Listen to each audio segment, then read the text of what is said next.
Hello Kapinoytex, magandang araw po sa inyo lahat.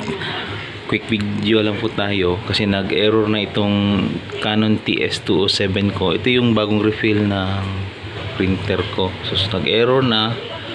And then sa screen, ang lumabas sa screen is the following ink has run out. So yung black. Ayan o. So anong gagawin natin pagka nag-error ng ganyan? So ipipress and hold mo lang itong button na to. So ipipress and hold mo lang ito.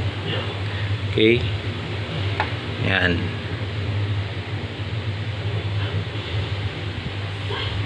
Yun. Hanggang nag-blink yung power. Tingnan natin. So, ayun.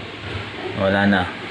So na-disable na ang ink empty detection ng black.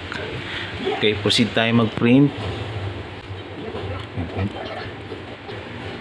Okay, print. Proceed.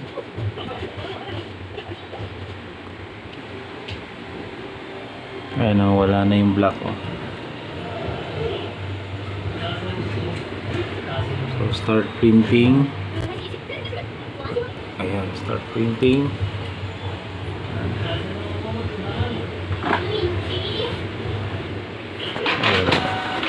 Ayan o. So yung si black empty na, disabled na yung ink empty detection. Ayan, printing na siya. Okay, so tuloy-tuloy yung print kahit naka-empty na yung detection. So ganun lang. Okay, tapos tingnan natin yung output.